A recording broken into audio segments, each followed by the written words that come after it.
If you are a gardener or you grow plants outside, you may have encountered rabbits. In fact, you may have had challenges with keeping them away from some of your plants. So in this video, I want to talk about my own experience with rabbits and where I am at right now in terms of being able to keep them away from certain types of plants that they might go after otherwise. So I just want to document what I've learned thus far.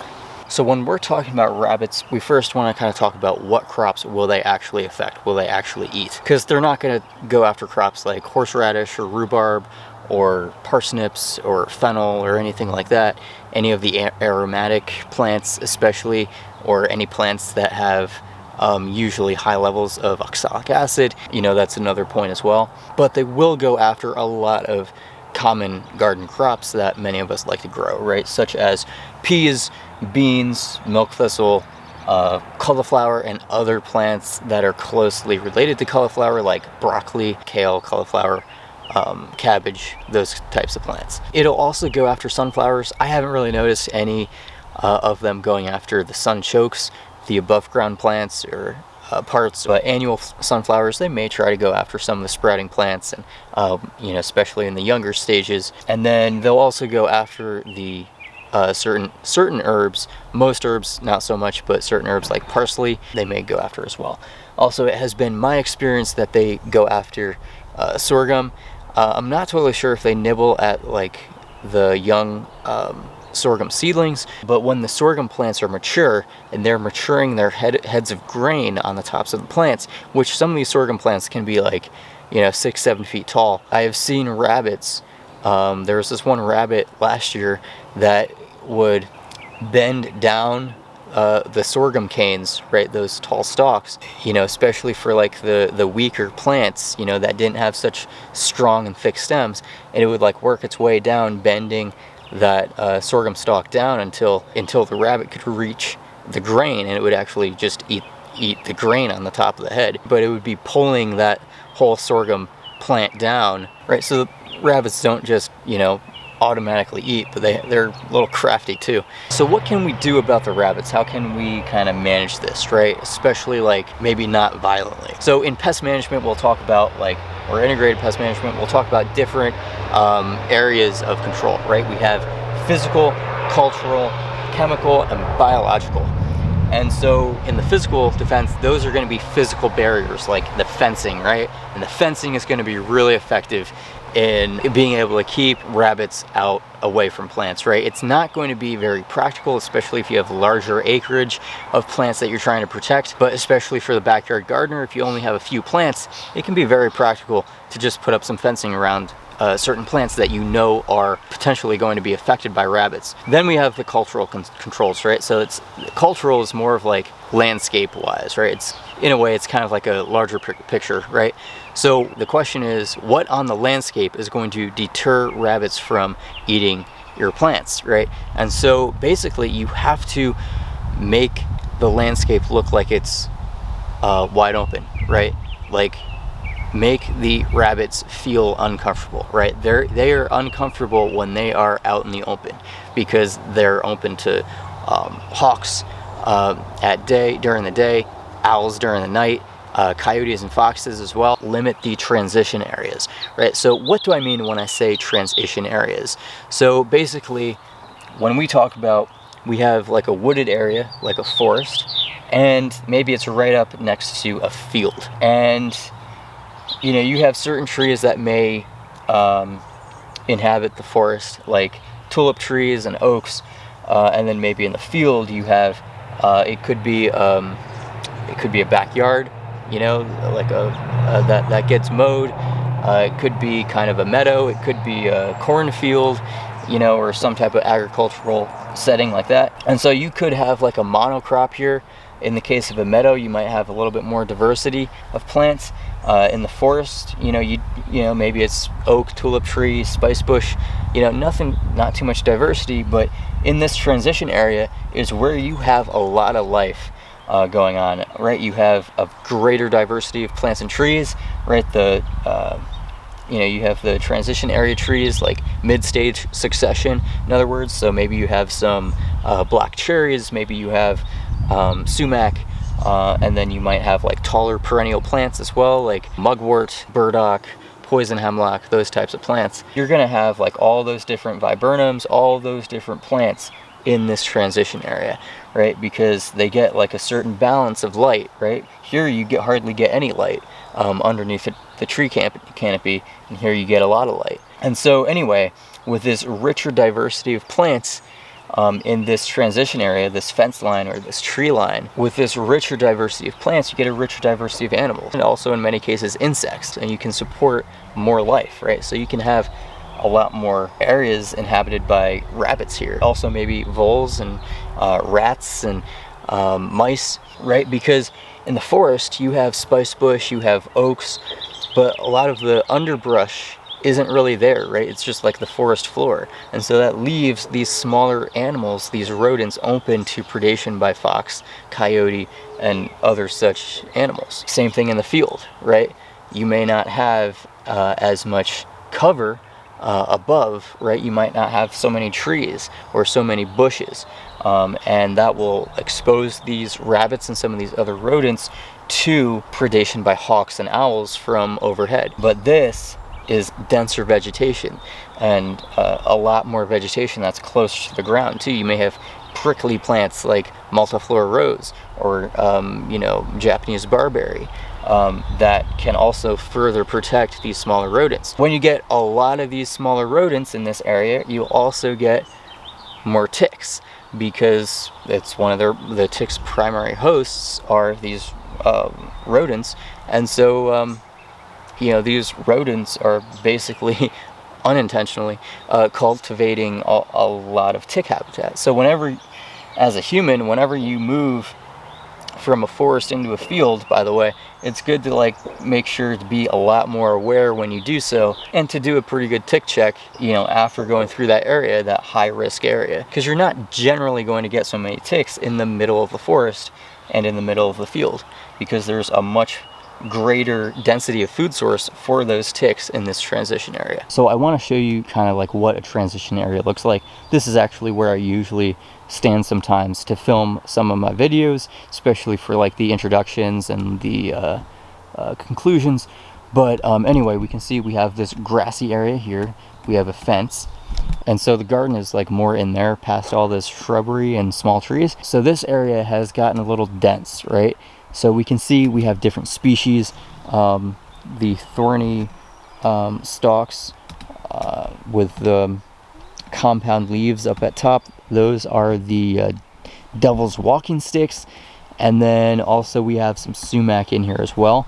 Now these devil's walking sticks and sumac, I like to use those for incremental shade, and they also produce some more shade for the wine caps, right? Because I have this sumac mulch here. And so this is where I've been growing some wine caps, as well as down that way as well. But even still, I can still have enough shade here for the wine caps, even if I thin out some of this devil's walking stick a little bit. And that way it's also easier for maybe cats or fox to pass through, and the rabbits won't feel as safe. Now behind this devil's walking stick, we also have a bunch of mugwort in here that has really kind of taken over. And I'm kind of in the beginning phases of being able to like manage that, you know, like pulling it out. But because that creates some dense foliage, that may also provide some cover. We also have a high bush cranberry over here, native. That was where I grew the chestnut mushrooms. So that provides some shade, right? Because this is the north side. And that way is south, you know, so this kind of shades it from the sun. So maybe even some of those lower branches I could prune down a little bit, prune out, so there's not so much cover immediately close to the ground, right? Some of this grass in here next to the chestnut, I haven't gotten around to getting in there with a weed whacker in the last couple of weeks or so, and that could be managed as well, right? Keep that grass a little shorter, so that the animals don't feel quite as safe. And we have some taller grasses in here as well. Okay, even some of this canopy, some of these sumac branches, I could prune a little bit so I can still have some shade, but not too much shade. We're kind of getting closer into the realm of too much shade, and pruning out some of these branches, especially the ones that aren't even like getting so much sun at this point, right? That's more mulch material for me.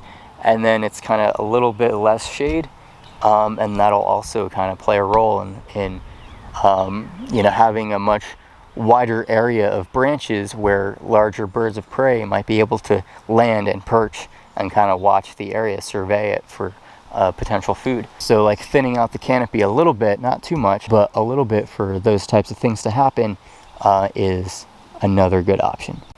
Right now, transition areas in and of themselves can produce, especially with the diversity of plants and animals, they can produce a lot of food for humans, right? A lot more food than in the middle of the forest or in the middle of a field, because you have all these different you know, herbaceous plants, you have small trees, you have fruit bushes, cane plants like the, you know, like the blackberries, right? You get vines, all those different plants that have these unique adaptations to be able to get sunlight in their own way. And you know, those are the types of plants that you don't really get in the middle of the field or in the middle of the forest.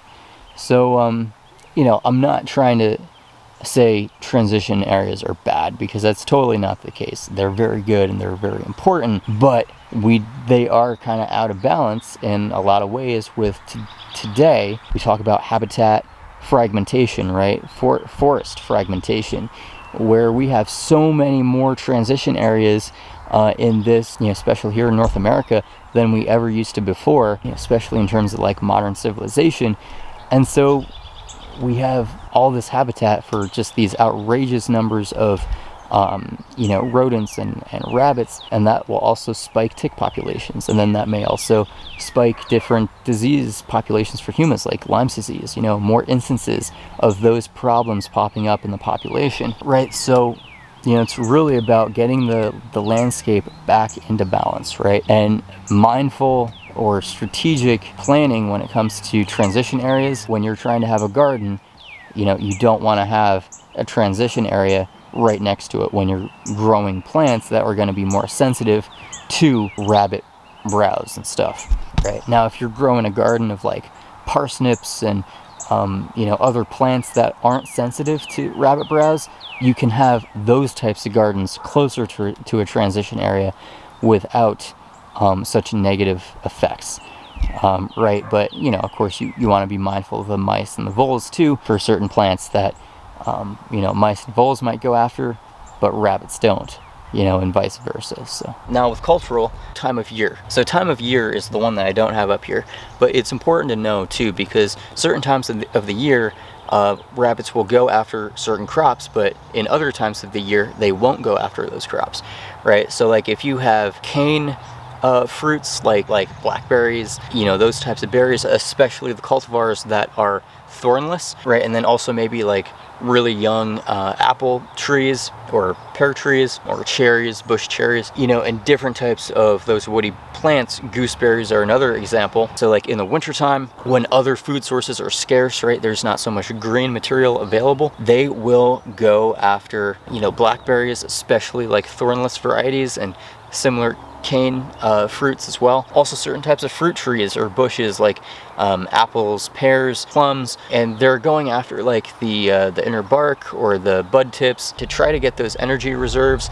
and the sap and the protein, right? So during that time of the year, during the winter, those specific types of plants, especially near the bases, may need to be protected by fencing. But during the summertime, they don't need that protection because there's so many other food sources available, and the inner bark or the buds of those perennial fruit plants are really an inferior food source, right? It's more of like a survival food for the rabbits. You know, they won't go after it if they don't have to, right? So keep that in mind too. Some of these plants won't need to be protected all year round, so you can kind of partition resources as you see fit, right? And then what we have is we have chemical defenses. Now, don't let that term necessarily scare you away, you know, especially, you know, with a lot of us getting into organic agriculture and like natural ways of doing things. The chemical aspect is still very relevant when we're talking about like natural compounds in plants such as capsaicin from hot peppers, or oxalic acid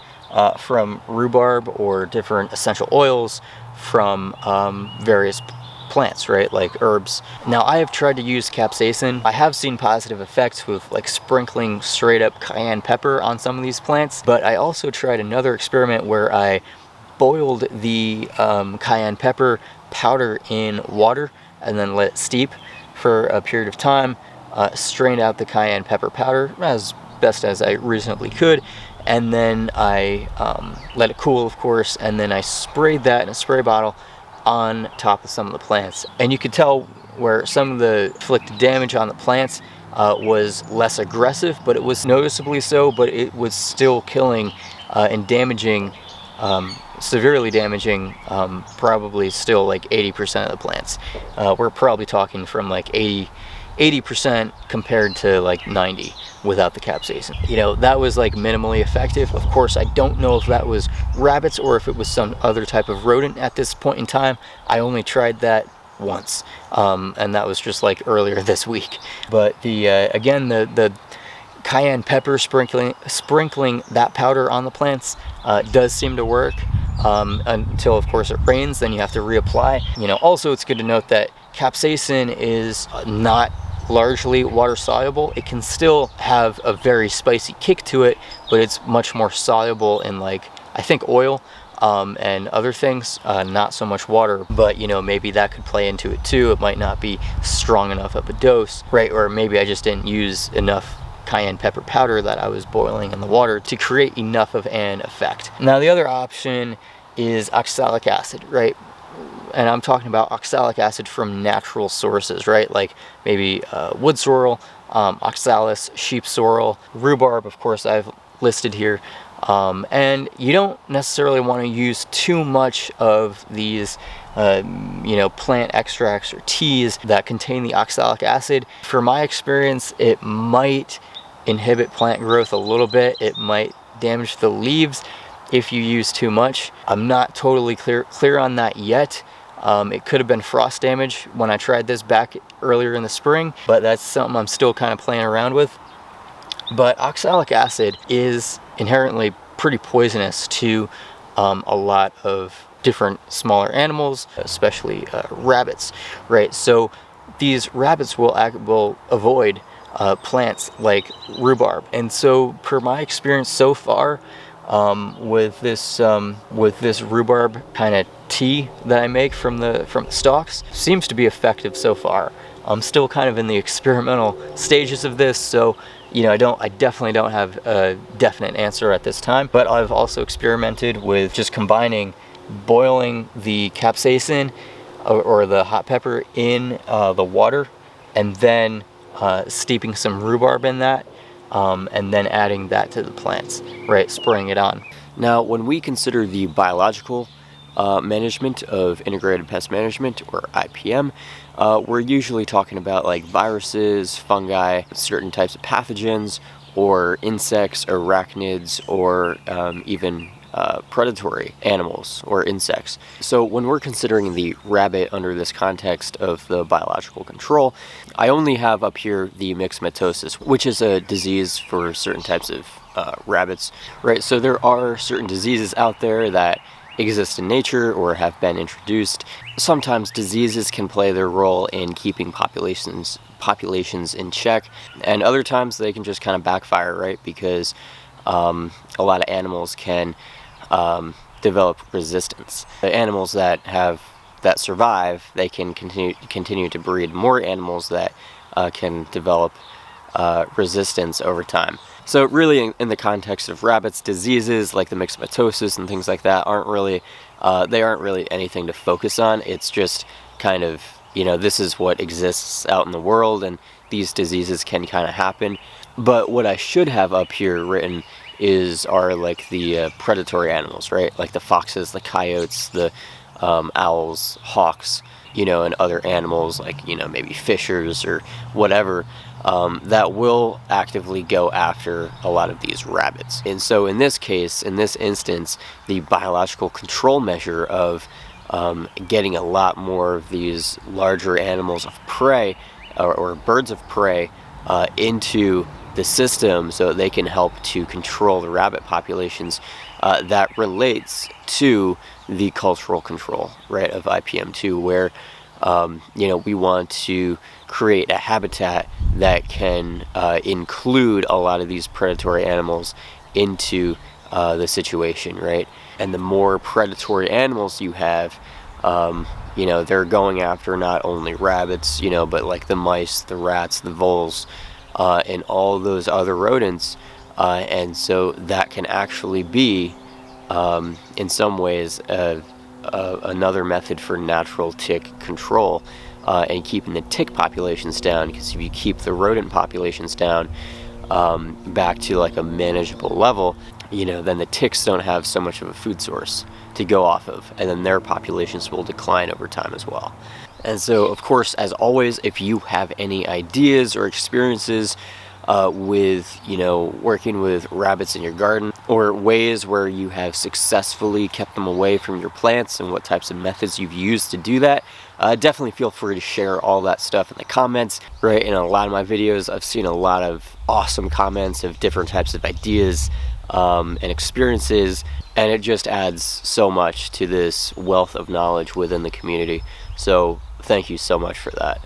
Alright, so thank you so much for checking out this video on rabbits. Hopefully this is a topic that I'll continue to be able to add to heading on to the future with new ideas, new things that I've learned, and ideally I'd like to be able to work to a point, get it to a point where my garden can be resilient enough and the surrounding area where it can support the lives of some rabbits, but they're not going after the crops that I want to produce for food. All right, so I look forward to seeing you in a future video. Take care.